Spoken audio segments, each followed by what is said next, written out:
അമ്മയിൽ താരചക്രവർത്തിയായി സുരേഷ് ഗോപി 27 വർഷത്തിന് ശേഷം അമ്മ ജനറൽ ബോഡി മീറ്റിംഗിൽ പങ്കെടുക്കാൻ കേന്ദ്രമന്ത്രിയായ സുരേഷ് ഗോപി എത്തിയപ്പോൾ മമ്മൂട്ടിയും മോഹൻലാലുമെല്ലാം അപ്രസക്തരായി.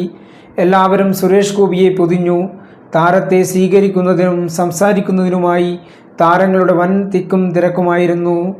ജഗദീഷ്, ടിനി ടോം, നാദിർ ഷാ, ബാബുരാജ് തുടങ്ങിയവരാണ് സുരേഷ് ഗോപിയോട് സ്നേഹ സംഭാഷണങ്ങൾ നടത്താൻ മുന്നിലോടിയെത്തിയത്. മകൻ്റെ വിയോഗത്തിൽ ദുഃഖിതനായിരിക്കുന്ന സിദ്ദീഖിനെ സുരേഷ് ഗോപി ആശ്വസിപ്പിച്ചു.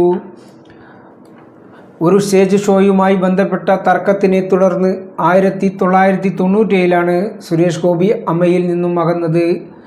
വർഷങ്ങൾക്ക് ശേഷം ഇടവേള ബാബുവിൻ്റെ ഇടപെടലിലൂടെ സംഘടനയിൽ എത്തിയിരുന്നു. 2022 ഉണർവ് എന്ന പേരിൽ നടത്തിയ മെഡിക്കൽ ക്യാമ്പിലേക്കാണ് സുരേഷ് ഗോപി എത്തിയത്. എന്നാൽ ജനറൽ ബോഡി മീറ്റിംഗിൽ പങ്കെടുക്കുന്നത് 1/4 നൂറ്റാണ്ടിന് ശേഷം ഇതാദ്യമാണ്. സുരേഷ് ഗോപിയുടെ നേതൃത്വത്തിലാണ് 1994 മെയ് 31 അമ്മ എന്ന സംഘടന ഉദയം കൊണ്ടത്. ചിത്രീകരണ വേളയിൽ നിർമ്മാതാവിനോട് ഒരു കുപ്പി വെള്ളം ചോദിച്ചപ്പോൾ സുരേഷ് ഗോപി നേരിട്ട ദുരനുഭവമാണ് താരസംഘടനയായ അമ്മ രൂപീകരിക്കപ്പെടുന്നതിലേക്ക് നയിച്ചത്. താൻ നിമിത്തമായി രൂപീകരിക്കപ്പെടുകയും പിന്നീട് തൻ്റേതല്ലാത്ത കാരണങ്ങളാലുണ്ടായ ചില തർക്കങ്ങളെ തുടർന്ന് അന്ന് അകന്നു നിൽക്കുകയും ചെയ്ത താരസംഘടനയിൽ എല്ലാവിധ പ്രൗഢിയോടും കൂടിയാണ് സുരേഷ് ഗോപി വീണ്ടും കടന്നു വന്നിരിക്കുന്നത്. 3 വർഷത്തിലൊരിക്കലുള്ള തെരഞ്ഞെടുപ്പ് പൊതുയോഗമാണ് നടന്നത്. താരസംഘടനയുടെ പുതിയ അംഗങ്ങളെയും യോഗത്തിൽ തെരഞ്ഞെടുത്തിരുന്നു.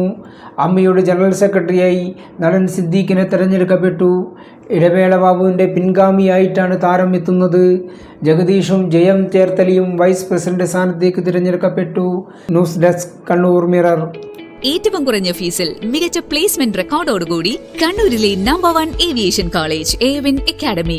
യൂണിവേഴ്സിറ്റി ഡിഗ്രിയോടൊപ്പം ഏവിയേഷൻ, ടൂറിസം, ഹോസ്പിറ്റാലിറ്റി, ലോജിസ്റ്റിക്സ് ഡിപ്ലോമകൾ. Airwin academy, college of management studies, Suhara ആർക്കി, ആറാട്ട് റോഡ്, കണ്ണൂർ. ഫോൺ 8138034433.